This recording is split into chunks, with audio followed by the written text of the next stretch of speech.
great pleasure on Dashing Dan's Olympic adventures for Aussie Home Loans. I've been trying to get a basketballer, and I've got one of the all-time greats.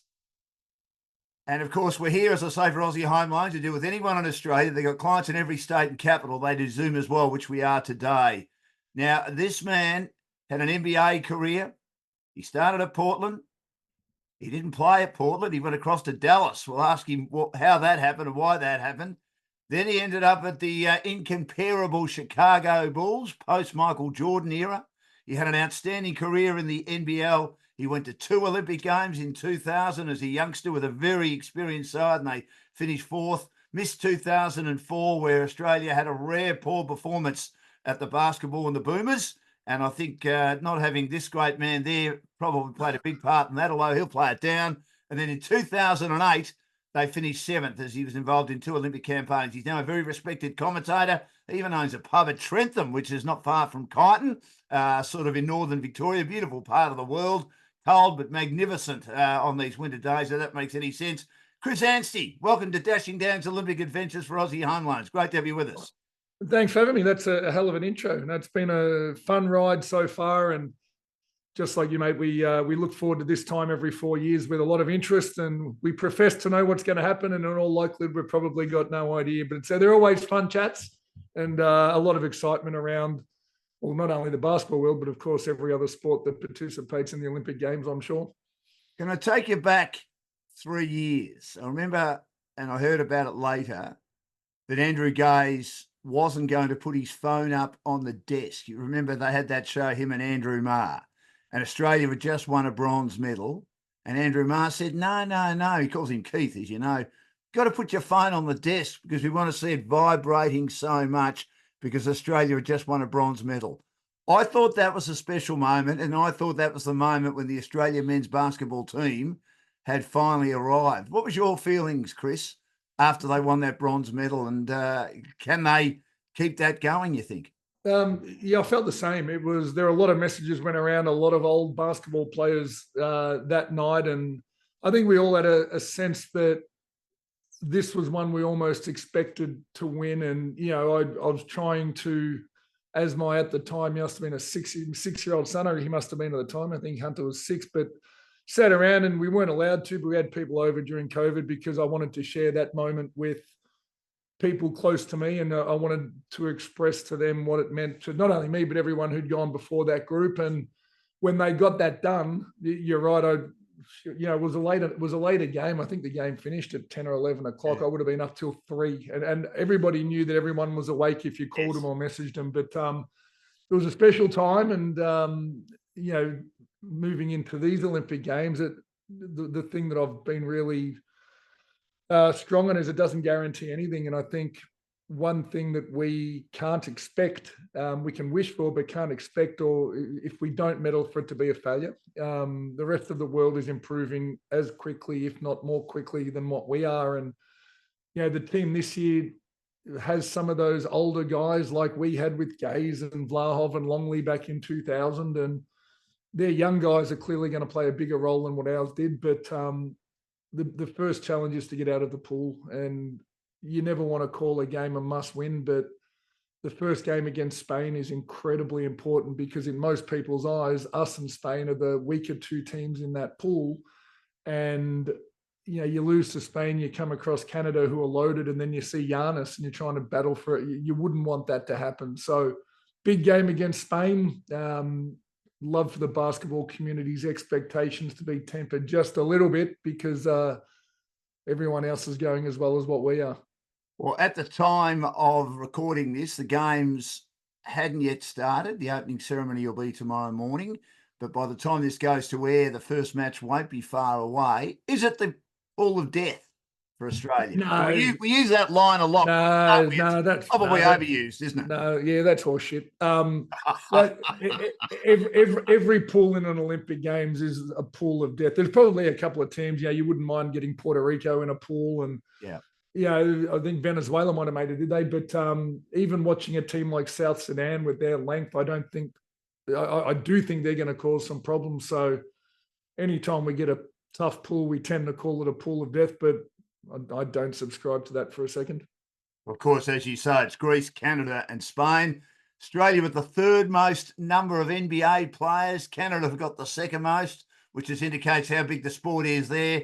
We know the USA have got the most. I mean, does that mean anything to have all those NBA players? I suppose it helps, doesn't it? It speaks to the depth of talent in Australian basketball, but what we don't have is an NBA guy who's the man on his team. We don't have a Shai Gilgeous-Alexander. We don't have a Giannis Antetokounmpo. We don't have a Vic Wembanyama. All of our guys are role players, and some of them, in fact, have not played many minutes of competitive basketball over the last couple of years. So that is part of the dilemma for the coaching staff, trying to find a guy who, when the games are on the line, and a lot of these we hope will come down to close finishes because we'll be scrapping a stain. I don't see us blowing teams out, but whose hands do we put the ball in? And it'll be in Josh Giddey's if he's on the floor, but not only whose hands do we put it in, but whose hands does he then put it in to try to hit those big baskets down the stretch. So that's been part of the preparation. That's important, and it's certainly not something where we just look or another team looks and says we've got to really deal with player X like we do with Giannis in game 3. So that's the tough part. We've got a lot of NBA guys, but not many of them have played one of those absolute number 1 or 2 guy roles on their team. So we'll see. I'll be interested to see who steps up. Joe Ingles and Paddy Mills still got big roles to play, you think? Paddy will have a bigger role than Joe. I think Joe will be used sparingly, but we know what he can do. If we need a level head, we get Joe. He's probably a more reluctant scorer than he has been in the past, but I think the thing that happens when Joe's in the game against the right opponent is the offense flows better. The ball moves around side to side and we get everyone involved. So look, it was interesting. I think Paddy, it'll be interesting to see what he does. He struggled a lot in his first couple of practice games and had his big one. Was it against France, or it was one of the other lead-up games. He found his shot. He had 27 odd points. So it's nice to see him find some touch. But one thing, when he pulls on the Australian uniform and it matters, he rarely plays a bad game. So we hope that he plays. We hope that all of the guys are injury-free because they're going to need to be. We hope that Paddy plays like he has in the past when he's worn a Boomers jersey, and we hope the Gorge has got him ticking over defensively because we're going to want to be really tough on that end. If Ben Simmons was in the team, was he going to be the X factor, or would have been the X factor? Yeah, he might have been, because he might have blown the team up. That could have been an X factor. Look, I don't think anyone in basketball expects Ben Simmons to ever play for Australia. He's had enough opportunities, so that's part of it. Now, the next part's whether or not people want to play with him, or whether Basketball Australia want to re-invite him. They'll say they will. Gorgeous said he will, but I'm reasonably confident this will be Gorge's last Olympic game. So it'll be up to the next coach. It'll be up to the group, and it'll be up to the young guys. Paddy, Joe, Daly will have moved on. Josh and the younger crew, Dyson and Josh Green as well, will have much bigger roles again. It'll be up to whether or not they see him helping them be successful with the Boomers culture they're trying to build. Is he selfish, Chris? Or he doesn't understand the concept of team enough? No, I don't think he's selfish. He hasn't ever promised to do something and not done it. It's his choice. And it's, as an Australian basketball public, we'd always love our best players to play, but it hasn't been something he's either been physically or mentally willing to do. So that's a choice he has. He's made a lot of money playing basketball. Good luck to him. Chris Anstey's my guest, dual Olympian, one of the greats. He played in the NBA as well when it wasn't that fashionable for Australians to play in the NBA. We've got a lot more talent now, and he was one of our best when he did play. And we're here for Aussie Home Loans for dashing down to Olympic adventures. And their areas of expertise include purchasing a property, owner-occupied or investment, building a property portfolio, refinancing, and debt consolidation. Now, you touched on Ben Simmons. With the Opals, for a long time, they were assured of a medal, whether it be silver and then bronze, in 5 consecutive Olympic Games. Going back to 2016, I thought that Brendan Joyce was a bit rigid. If you weren't in your WNBA team, you had to be in the camp. If you wanted to stay in the camp with your WNBA team and not be in the camp for the Australian team, you didn't get a Guernsey in the 2016 team. They're unbeaten in the pool matches. They then lost the quarterfinal match narrowly. Of course, there were the problems with Liz Cambage. I think that obviously her attitude in the team didn't help. Can they come back from that, you think? Yeah, and very much the same. They don't have someone who's an international superstar and takes over a team, but they are very deep and they will be competitive. If you ask me who I thought might end up with a higher place result, I'd probably think the Opals may finish higher than what the Boomers do when it's all said and done and the dust is settled. But yeah, I'm really looking forward to seeing what Lauren Jackson's able to get out of herself one last time. I'm interested in seeing at the other end of the spectrum what Izzy Borlase, how she handles being a part of that. Disappointing news this morning as we record this that Rebecca Allen tore her hamstring and misses. So it'll be interesting to see who they replace her with. But the one thing the Opals haven't had for a long time is a genuine point guard. They still don't. And Jade Melbourne will assume that responsibility to a large extent. Tess Madgen will see a little bit, but they're both guards. They're scoring guards. They're not necessarily genuine point guards. So look, that's been an area that has been an Achilles heel in their inability, I think, to medal as often or be quite as competitive. But the team they've put together, I think, can compete. Very much like the men on paper, the USA team looks like they'll just walk over everybody and win comfortably. But let's see. She's a superstar, Lauren, but is there a hint of desperation? With the greatest respect to her, that at 43, they've said you can come and play, and they've put all these plans in place, such as making sure that her boys are there because she can't be without them, and other family support, that they've really bent over backwards to get her there, that maybe there's a feeling of desperation, as I said earlier? I don't know if it's desperation. It's probably opened a can of worms, or if I was another Opals player or a Boomer with young children, I'd wonder why that wasn't afforded to me. But I don't think it's desperation. I think Lauren made herself available again after you mentioned Liz Cambage was done and dusted, and she's been able to turn the culture of that Opals not single-handedly, but been a part of turning that culture around again. And at the World Cup in Sydney was one of the best games I've seen in a game that mattered from her. So she'll have a smaller role. She'll be important to have around the group, but she'll willingly hand over her role to someone younger. But as it is at the moment, we've got a lot of combo guards and wings in Australian basketball. We don't, and forwards, we don't have many true centers. And many young true centers. So hopefully someone will emerge over the next 2 or 3 years to fill Lauren's shoes, but they're as big a shoes as anyone's in international basketball to fill. How many minutes would you expect her to play, or will it be on a needs-by-needs basis for the coach, Sandy Brondello? Yeah, just that. I think they'll find rest for her when they can. I wouldn't think she'd play more than 10 or 15 minutes a game, sort of that 3-4 minute, a quarter type role, but they wanted to have some juice at the end when it matters, in case she was required to play 25 minutes in a final or a medal game. So I'm sure they'll manage her as best they can. The draw's pretty good. It's every third day. It's not every second day. So, she's a pro. She knows her body, and they'll make sure that they don't empty the tank early on. Now, Chris, when you played, there was a country that was right up there, and they took the USA all the way, didn't they, in 2000, and nearly beat them in the battle for semi-final. They lost by 1 point and had a chance virtually on the buzzer to beat the USA, which would have been a great result. Lithuania, second Olympic Games in a row they haven't qualified. Why for so long were they so good, and why do you think they've fallen off the perch a bit? Oh, look, I think you just have a group of talented basketball players. I mean, they're a country of, last time I looked, 3 million people who have batted. We always talk about punching above our weight, and then we look at Lithuania and say they're a powerhouse. We've got 10 times more people than what they've had. So they just had a really core group of players that they stuck with and went through a number of Olympic cycles, and that shared experience made them incredibly tough to beat internationally. One of the best games of basketball I was ever involved in was the only time at that stage we'd beaten Lithuania, and it took a lot, and we were great, and it was so memorable.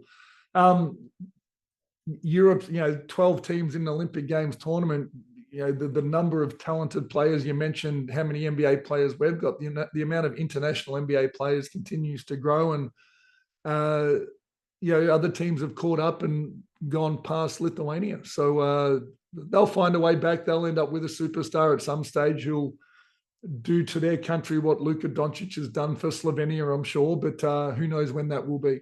Chris Anstey is my guest on Dashing Gowns Olympic Adventures for Aussie Home Loans, and they've got over 25 lenders on their panel. We touched on Lithuania, of course, talking about how strong they were in 2000, and you were in your first Olympic Games in 2000, and you were with the great Andrew Gaze, who carried the flag out, the typical Andrew Gaze. He was the dag going out. He's still the dag today. What was it like playing with him in his last Olympic Games? And that was a pretty good team, that Australian team that ended up fourth. Do you think that they overachieved a bit because it was at home? No, I don't think so. I think we expected to win a medal, and one of the internally that was the goal, as it has been with today's Boomers, and we thought we were a chance. And when you finish fourth, and then you're the only team of the four that doesn't walk away with a medal, it's heartbreaking. And we've done it, I think, 4 times as a male basketball nation. So. It goes from a great sense of joy walking into a stadium with the team and being up the front as you walk in because Andrew was the flag bearer, to it becoming one of the more disappointing moments in your basketball career 2 weeks later when you don't win that medal. And no, look, it's the Olympic Games goes quickly, and you learn a lot in your first Olympic Games. It was interesting. I never knew how much the opening ceremony took out of you. We had a 2-day break with that one, but I knew that when I got to Beijing 8 years later, I wasn't going to do the opening ceremony. It was an 8-hour ordeal. We played the next day, and Andrew Bogut and I couldn't convince the rest of the team to not do the opening ceremony. And, we'd beaten Croatia twice in the lead up. And, as we were watching the opening, as Bogut and I were watching, and I think Dave Anderson might have stayed back as well. We were watching the opening ceremony from our room on TV, and you look downstairs and the Croatian team's doing walkthroughs and stretching, and we're like, shit, this is going to be on tomorrow. They cracked us. And that's the biggest distraction at an Olympic Games, at the Olympic Games themselves. And I think our nation and our teams have figured that out. And it was interesting. My point was going to be, it was interesting to hear that less than 25% of athletes to go to the opening ceremony. It's just too much. It's not ideal preparation for your game. You'd never do it in any other major tournament to go and be on your feet for so long. So I think just watching the opening ceremony this year is going to be a very interesting thing to see what it actually looks like. Well, I spoke to Tom Craig, who's one of the kookaburras and the men's hockey team for Dashing Gowns Olympic Adventures for Aussie Home Loans, Chris. And he said he wasn't going to do it because they played the next day. But of course, one of the all-time greats, and he thoroughly deserves it, Eddie Ockenden is the male flag bearer. Jess Fox is the female flag bearer at 4th Olympic Games, the slalom canoe champion. But Eddie's going to do it. So I wonder how many of the male hockey players will be there to support him, knowing they're playing the next day. Because as you say, it can be a distraction, can't it? Yeah, and especially, imagine as a flag bearer, the emotional drain it has on you and all the extra commitments they're going to ask you to do. So, look, it is. I wouldn't do it. I didn't do it in Beijing. On top of everything else, these Olympic Games are so spread out over France. They're not the Paris Games, they're spread out all over France. So there's a lot who geographically just can't get there, including, the Boomers. They're in Marseille, I think, aren't they? Or they're up north somewhere. So no, it's just a tough one. You kind of got to when you're the flag bearer, don't you? And then you'd want to support your teammate. But I reckon the best way you can support your teammate is if he's exhausted the next day, go and help him win round one and work on towards a medal. So by the time you got to the Olympic Games in 2000, you've had experience with the NBA. How much did that help you? And what standard was the Olympic Games compared to the NBA? Was it very similar? And was that also an assistance to you in your first Olympic Games, having, of course, played at the highest level with Dallas and then, of course, with Chicago? Different style of play, but probably I'd improved a lot from being over there. The game slows down a bit, and I was probably more used to competing against those type of bodies. My role wasn't big in Sydney. We had until Luke got injured.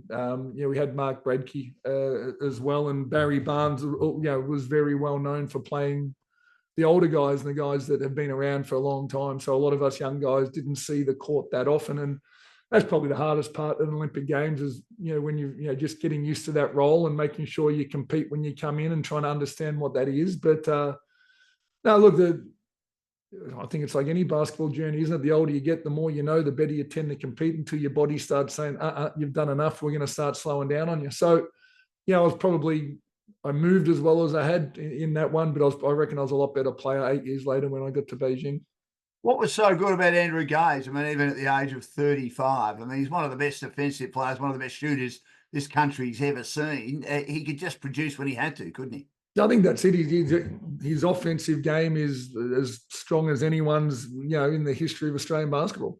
What he's been able to do on the Olympic stage is sort of what Paddy Mills was doing now. He always found a way. He was fearless in his ability to score the ball, and won a lot of games, especially when we didn't have the depth around him, that he sort of put the team on his shoulders and carried the scoring load. A lot of guys will argue that they carried the defensive load behind him and helped him out a lot. But no, look, I think he scored more Olympic points than maybe everyone other than Oscar Smith, perhaps, or maybe the most.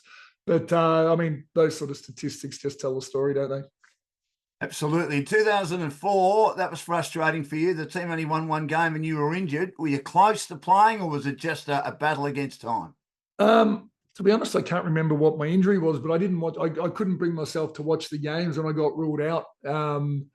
It's amazing how you handle things. I went and took a holiday, and I was really disappointed to not be a part of it. Found a way to catch up and watch later on. But when you hear that they're struggling, and you feel in your gut, you think you could have helped. Maybe I couldn't have, but I was playing pretty good basketball after my 3 years in Russia by then, and I believed I could have helped. And that was probably the hardest part, knowing that I could have if I was there, and wasn't able to be there because of injury. And it's a tough one. The game had changed, hadn't it? Because obviously the place to go overseas to play a trade had been the NBA, probably still is, but there were some darn good international competitions like Russia. How much did that help your basketball, Chris? Yeah, as much as anything, it was the off court, getting rid of people who would do anything for you and being more dependent on yourself. But they were the toughest 3 basketball years of my life, and probably the 3 I played improved the most and probably had the best results. Really set me up to come home to Australia. The thing was, there was no social media back then. There were no games televised. So I've got these 3 years of basketball that I had, that I enjoyed and played really well, that no one will ever see, because I'm not even sure the recordings exist. But that was a lot of fun. Really improved a lot over there. And, to come home knowing how much I'd improved, and maybe surprise a few people when I got back to the Tigers, who were meant to be rebuilding, but we found a way to win the championship our first year back. So, tough years, a lot of really, really good European players, to your point, that, even to this day, some choose to stay in Europe and have bigger roles with the same sort of money, as opposed to choosing not to go to the NBA, and they have been for a long time. Is that because the NBA, as you say, is all encompassing? It's sometimes just too much. You don't really have a life. Sometimes it's roles. Sometimes you make more money in Europe than what you would in the NBA. So it's a legitimate choice. You've got guys in Europe making $4 or $5 million a year, and choosing to stay there because in the NBA there'd be a smaller salary, smaller roles. I think, why not stay at home? I think that's one thing Americans are very insulated to, that even they're not quite sure how good European basketball is until they really go and have a look. And it's why Team USA, even with the team they put on paper this year, as much as everyone thinks they're unbeatable, I think teams will get closer than what people think. So could this be the first one where someone we know that Lithuania, we've discussed it already, got very close in 2000. This might be the one where they may not win. I mean, we expect the women to win. They just keep dominating. We'll get to them in a second as to why they're so good. And even though there's some darn good female countries as well, like Australia, like France, etc. But with the men, the other countries are getting better and better all the time, aren't they? Yeah, they are. Canada's example of that. South Sudan may be the best one the last 4 years, but you can tell how seriously the USA are taking it with the type of rosters they're putting together now. So, they've been beaten in world championships and World Cups, and they understand that if they don't send teams like this, they are beatable. It's going to be interesting to see who can beat a team like this if they can. So, again, there's a lot of storylines, a lot of reasons to watch this tournament. It'll be fascinating. You got to the 2008 Olympic Games. You played in that. You were one of the veterans in the team, but there had been a major change. There were a lot of new players. Paddy Mills was new, of course, now in his 5th Olympic Games in Paris. Joe Ingles was new also in his 5th Olympic Games. players like Saville, Worthington. So it was a different sort of team, wasn't it? Did you underachieve in finishing seventh? I think that was, again, it came down to that game against Croatia. By the end of the tournament, we were playing as well as we had. We beat Lithuania by 30, but because of that loss, we crossed over against the US, and they got us. And we were competitive against the US for the first half, and Kobe Bryant went nuts in the third quarter, and we didn't have an answer for that. So it shows you how important each of the games are in the pools, even if, A, to get out, but B, to get as good a crossover as you can. So, Andrew, that was sort of Andrew Bogut's coming out tournament as well. He'd played in 2000, but that was where he was really an international presence and someone who knew he could dominate a game. But no, that was a really, the same thing, was a fun experience as well. Disappointing with that first game, but a very different feel to what 2000 was. But you can see the sort of, Paddy Mills in some of his first games, what he was able to do and how he was able to compete against the USA straight out of St. Mary's College. I think everyone started to see glimpses of what he might be able to do, and we've clearly seen that now for 4 Olympic Games. I mean, Chris, you've got to beat everyone, but I suppose I get the impression when you watch the basketball, let's try and stay away from the USA until the medal rounds. And if you can do that, you're right in the mix, because everyone else is pretty even, aren't they? And I mean, we've just touched on the fact that, and they're starting to catch up with the USA, but you'd still, if you had a choice, you'd prefer to miss them until the whips are cracking near the end of the tournament, wouldn't you? Yeah, or to get them real early and get out of the pool and not see them again, as you say. So, agree. It's hard to manipulate that sort of thing in a tournament. The Boomers tried to do that with Lamanis one game where we lost the last game, and the shit hit the fan. He got in all sorts of trouble, but I had no problem with it. I thought it was, he gave us what they considered the best possible chance to win a medal. We didn't end up winning it, but we gave ourselves the best chance by not crossing over against the USA. And, it just sort of shows, everyone will say you should try to win every game, but sometimes you got to look at a bigger picture. But hard to manipulate, but if you can, or if you had a wish, you'd absolutely want to avoid them. Yeah, absolutely. Now, you mentioned Kobe Bryant. There's a great documentary. I've seen most of it so far. The 81-point game, of course, his tragic death in 2020. A lot of his teammates talk about that, but they talk about that game against Toronto Raptors, where he shot 81 points. What was it like playing against him, Chris? I mean, why was he so special? He's talented. His work rate was fantastic, and to play against him, I sort of got him when he was with Shaquille O'Neal, so you can imagine trying to deal with that. It almost seemed impossible for the sort of team we were and the sort of physical ability I had. So I didn't see many minutes against him, but he was one of the most talented players I've ever seen. Chris Anstey's joined me on Dashing Games Olympic Adventures for Aussie Home Loans, a dual Olympian. He also played in the NBA, played in Russia, and a great career in the NBL as well.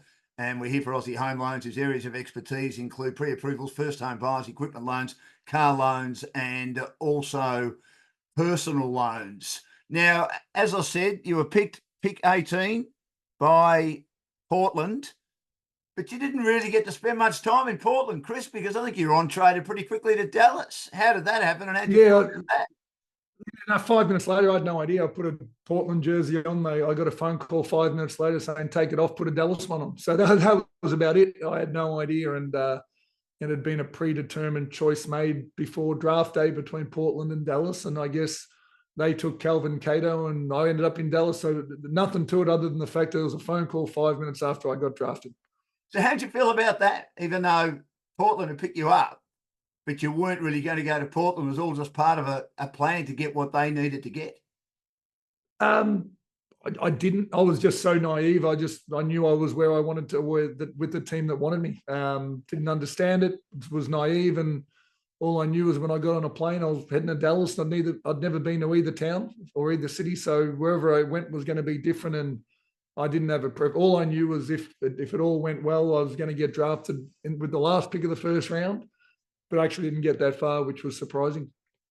And what was the Dallas experience like?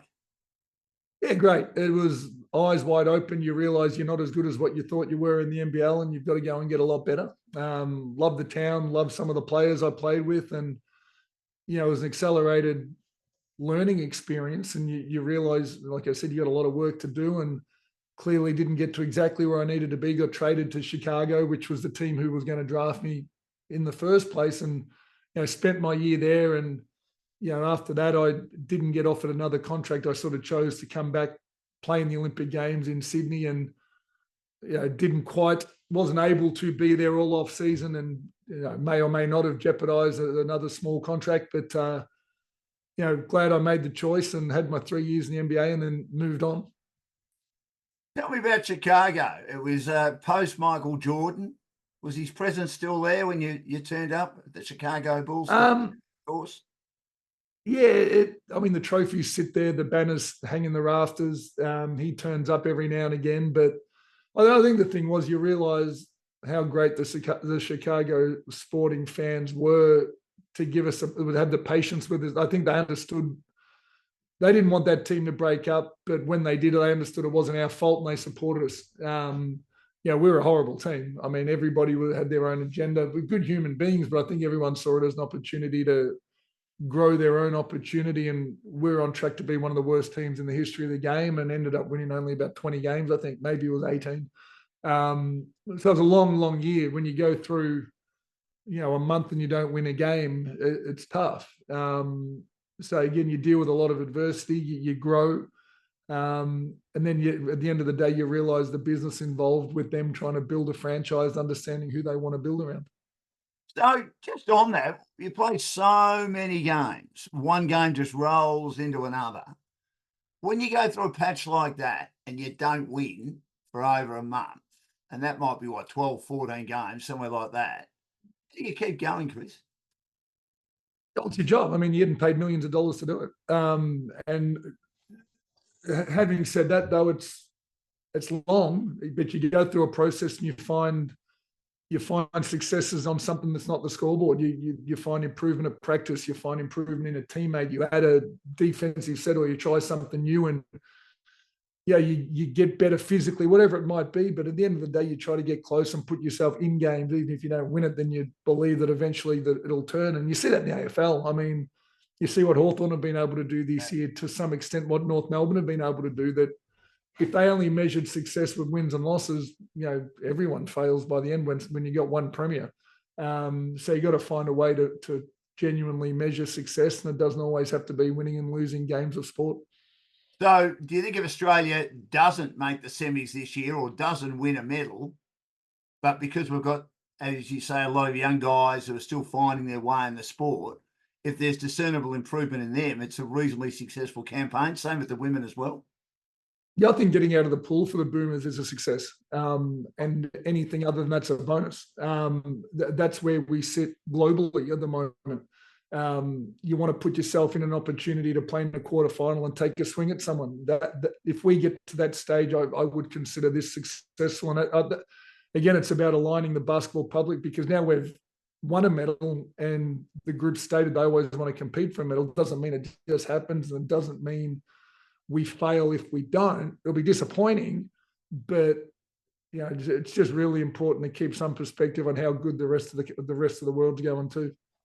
Because they need to be admired. I know it was 5 years in between games with COVID. 2016, they had done everything right. They were about to win that medal, and then they had it taken away from them in the last 10 seconds. I mean, in basketball, 10 seconds isn't it?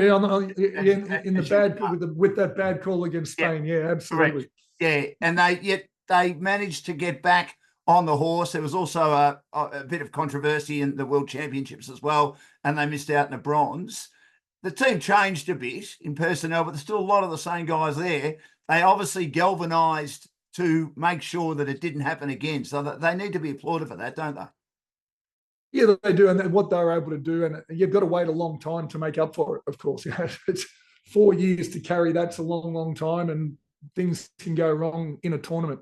So, yeah, no, look, what they were able to achieve was incredible. And I mean, it turned out to be 5 years, didn't it, by the time the Olympics rolled around? So what they did was incredible.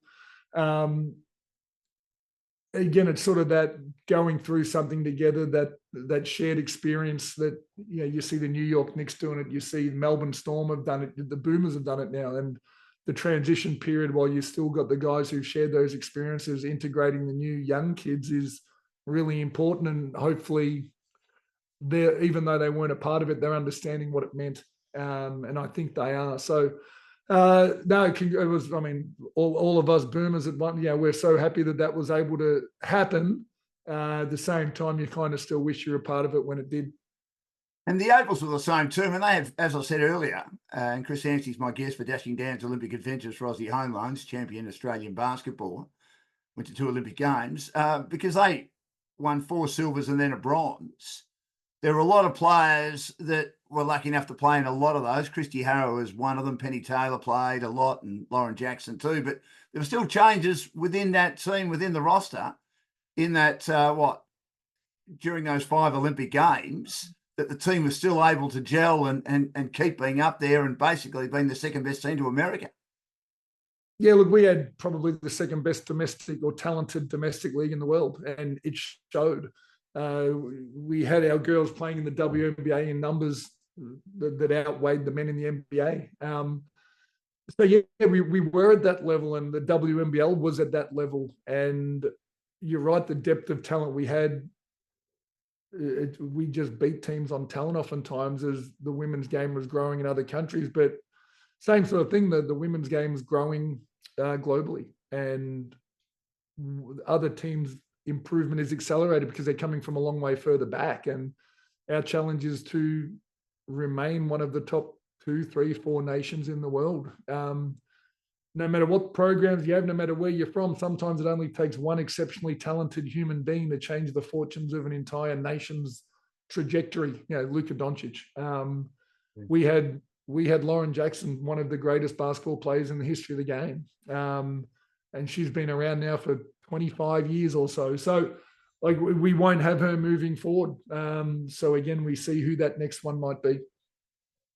I mean, the sport in this country's gone from being, it's still a great pastime sport, particularly the southeastern suburbs. There was a basketball stadium in every corner, of course, around Dandenong and in that part of the world, to a sport where we've got so many very, very good players. Why do you think that's happened, Chris? And has the local competition, the NBL and the WNBL, even though it's probably not as good as it was, as you just touched on, but have they played a significant role in that, in making sure that we are pretty strong at international level?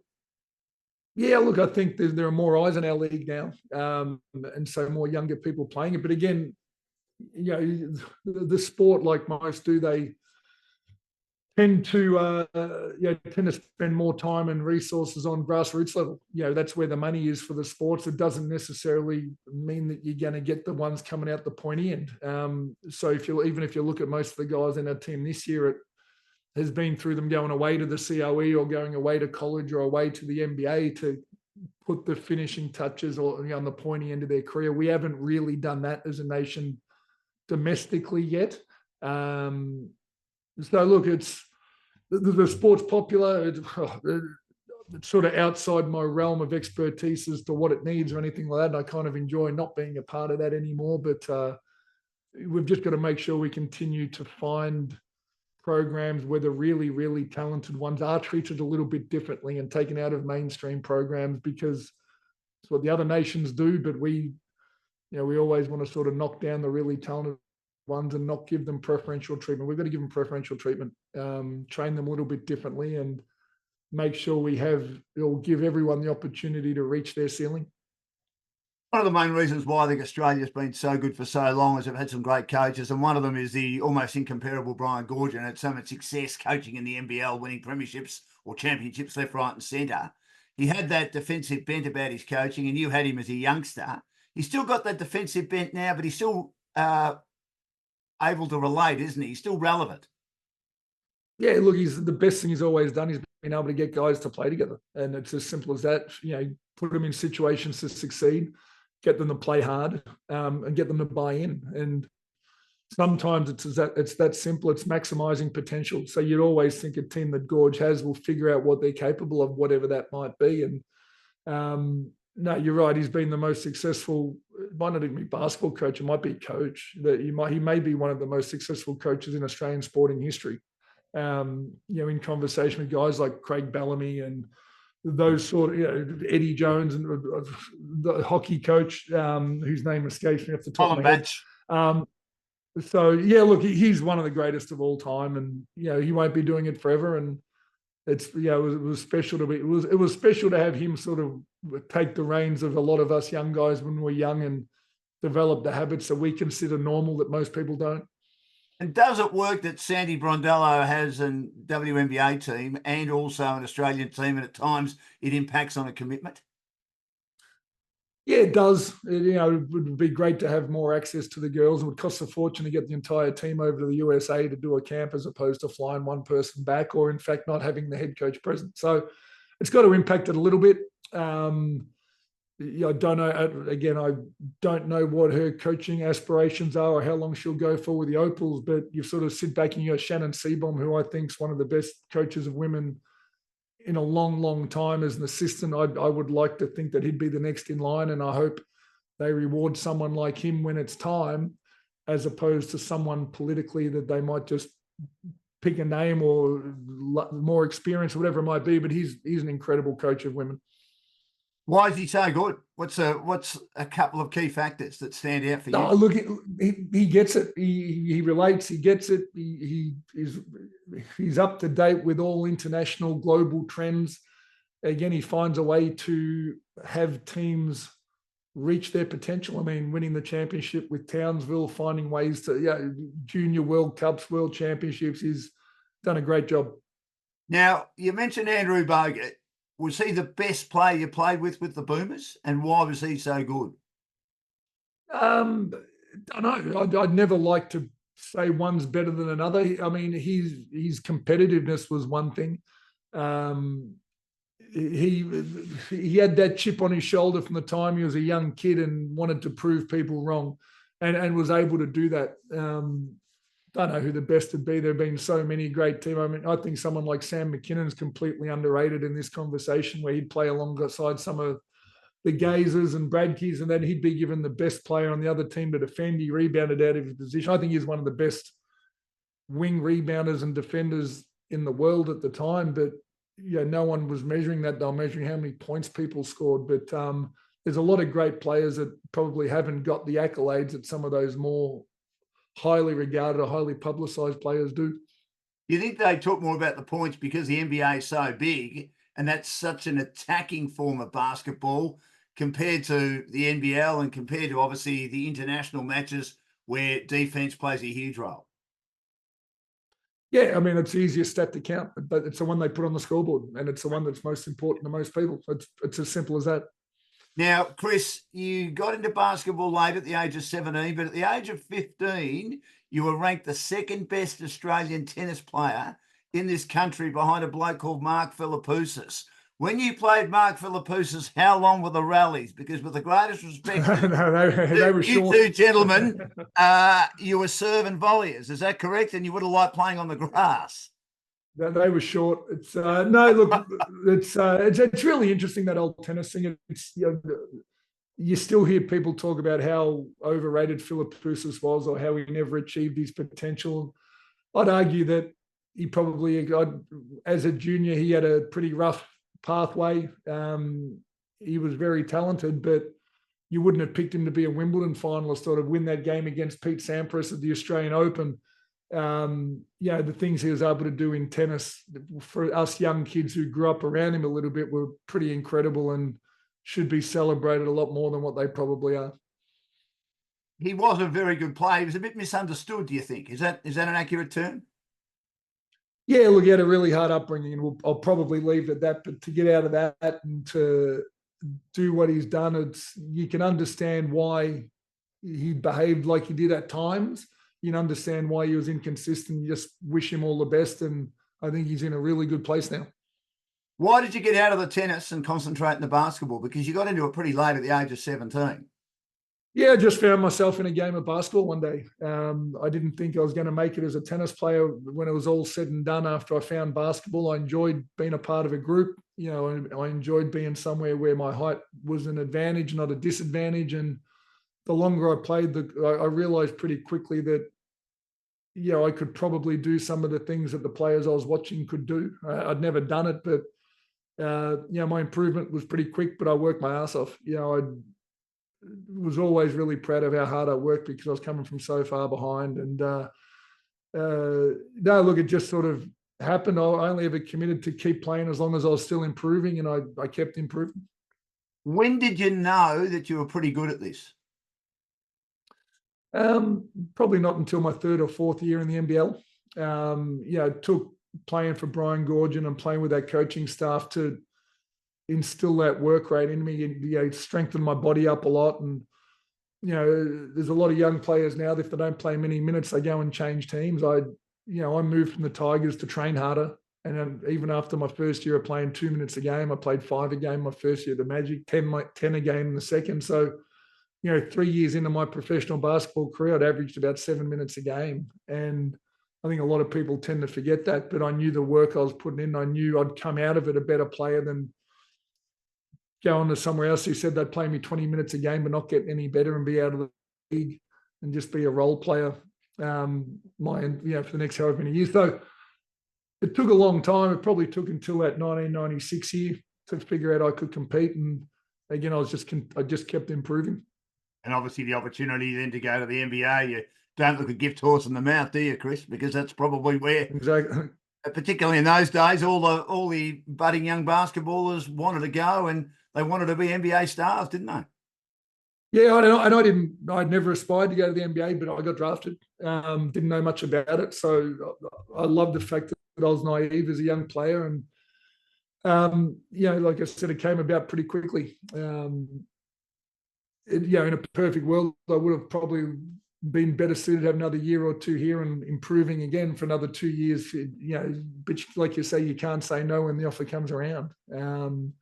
Put a big red line through your name and say you don't want it. So did the best I could over there. And it's, as I've sort of mentioned, I'm pretty comfortable that I found out how good I could become as a basketball player. Now, your daughter Izzy is going really well. She's in America playing college basketball. No, she's just graduated, so she's back home. So she got back home a couple of weeks ago and settling back into Melbourne, got herself a job, and she'll figure out if she wants to play basketball again. So she's stepped away from it for a little while. She's got herself a real job.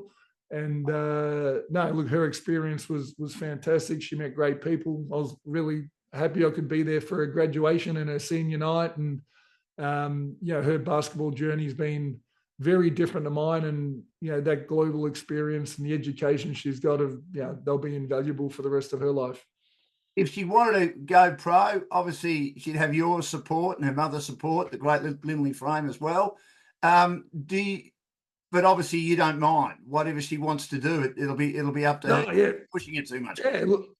Yeah, look, I mean, even when she went to college, and I think I was lucky when I played. If I did my ACL and never played the game again, I wouldn't have cared. I would have found something else that I enjoyed. And, when Izzy went to college, number one was life experience. Number two was education. Number three was basketball. If it was flipped the other way, you're bound to fail. You're bound to be miserable.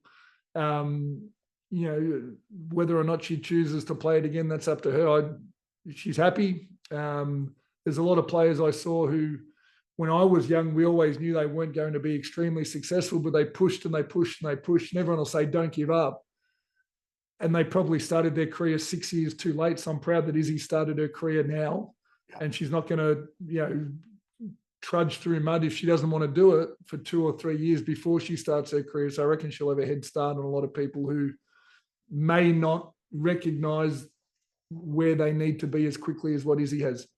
So if a budding young basketball or budding young sports person who has the opportunity of becoming elite at their sport, they've got a lot of God-given talent, came to you, what would be the first piece of advice you'd give to them? Talk to someone who knows you. None of my business what they do. It's every situation is different. No, I would refer them to someone who knew them and not give them any advice at all. I think every situation is different. Now, you're still in the media. We still hear you from time to time talking about the NBA, talking about the NBL, but you also have gone into the hospitality business. You've got a pub in Trentham, which is up near Kyneton, and it's just called the Trentham Hotel. When I say just, it's a magnificent pub, beautiful part of the world. What made you go into that area of work, Chris, and into the hotel business? I've got a couple. So I got one in Melbourne called Arco Bar in Heatherton as well. And No, look at the people I was doing it with. It's always been my answer. People say, "What are you going to do next?" I said, "Ask me who I'm doing it with." So this opportunity came about, and it's a people business, and I've always enjoyed the people around sport. I wanted to get out of basketball and sort of, instead of being in that inner circle, be in that next ring out where all the people who like the sport and like a beer and like being social fit. So it's been fun connecting with people in that space, fun connecting with new people, learnt lots. So no, I've enjoyed it. I've been it's been an itch for a little while. I nearly did it a decade or so ago, but it was the right opportunity. As you say, it's a great place of the world. I love being there. You know, I stay up there quite a bit now, and couldn't find a better local community. But so I've got two. Hopefully, we'll end up with another one or two, and we'll see what we can make out of this. If I was to turn up at the Trentham Hotel, which, as I say, is only 15 minutes from Kyneton, where my kids are home, I go there quite a bit. What would be the dish you would recommend for me on a cold winter's night, Chris, which I've had plenty of in this I'll tell you what, we're real different to most country pubs. We've got an extensive menu because we want our locals to feel they can come back more than one night and charge appropriately. You know, there's a lot of country pubs who become destination or gastro pubs that don't really serve the locals as well as perhaps they could, because they price themselves out of multiple visits. We're trying to do the other way. So we've got an extensive menu so they don't get sick of the same thing. I go to the grilled Creole barramundi. I like that one, but we've got our parmas, we've got our steaks, we've got our burgers, we've got all the normal pub food, but we also do a little bit more, and we try not to take the piss on the prices so that it's affordable to come through, you know, as many times as you like. And what about your beloved Western Bulldogs, which are my beloved Western Bulldogs? Yes. Well, they drive us mad, mate, don't they? You know what? We're just saying off air. It's an incredibly even season, and I get a bit sick and tired of all the conversation around Luke Beveridge and why he should be fired. As far as I'm concerned, he's the best coach the Bulldogs have ever had. He bought us a premiership, and he continues to be able to compete. He's a little bit crazy, but you need to be a bit different, I think, to succeed when you don't have I don't think we've got one of the best 6 or 8 lists in the league. When you get past probably 14, 15, I think we tail off a little bit. And I think what we've been able to do with the list we've had is about where we deserve to be. And I think he's probably found a way to, he stole one, nearly got us another one. And, I've got every confidence that he's the guy to turn this around again. Whether we make the finals again this year or not, I don't know. But I tell you what, of all years, it's sort of shaping up like it might be a 2016 year for someone, not necessarily us, but it feels like a team like Hawthorn or a team like Collingwood or a team like Melbourne could, if they found their way in, or us, you could win a few finals and find yourself in a prelim. Fremantle's another one. I mean, you've got to remember with Luke Beveridge, and the Bulldogs have had many years where they've lost more games than they've won. They had 1 year where they've lost more games than they've won, and that was 2018. So it is a darn good record. Before I let you go, as I said, the sport's been great chatting to you for Aussie Home Loans, for Dashing Down's Olympic Adventures. I'll put your head on the chopping block in a nice way. Gold, silver and bronze in the men's and women's tournament, Chris, which as we speak, just getting underway. Yeah, probably, as much as I'd love not to, I still think the USA will win. Canada and France, I think, will fight out for the podiums. The women, the US will win. And to be honest, I haven't seen enough of the European teams to have a prediction as to what they might be like. I've seen the Opals. I've seen not much of the rest, so I don't actually know what we're up against, but I'm looking forward to watching their first game in a couple of nights. Melbourne time, Monday, 7:00. By the time people are listening to this, it's almost ready to go. So I've made sure that the Opal games are set in my calendar, just like the Boomers are, and I'm looking forward to seeing what they're up against. So make sure we don't contact you when the Opals and the Boomers are playing. Is that right? It might be the best time to contact me. I won't be working. The great Chris Anstey's joined me, one of the all-time greats in the world of basketball. It's been wonderful catching up with him. We deal with anyone in Australia. Aussie Home Loans, our major sponsor on Dashing Down's Olympic Adventures. They've got clients in every state and capital. They do Zoom as well. Areas of expertise include purchasing a property, owner-occupied or investment, building a property portfolio, refinancing, debt consolidation, cash out, construction, pre-approvals, first home buyers, equipment loans, car loans, personal loans, any loan you like, and they've got over 25 lenders on their panel. Thanks so much, Chris, for joining us, and enjoy the basketball, and good luck with the pub. Will do. Thanks, Dan. See you, mate. Thanks, mate. That was great. You're more than welcome. I do have to run. I've got to get on another meeting actually right at 12 o'clock. So your timing's perfect. All right, mate. And I'll cut out the Slovenia thing. I got confused, but that's okay. Yeah, no dramas at all. All right, mate. All the best. All the best. You too, mate. Catch up. See you, mate. Bye. Bye.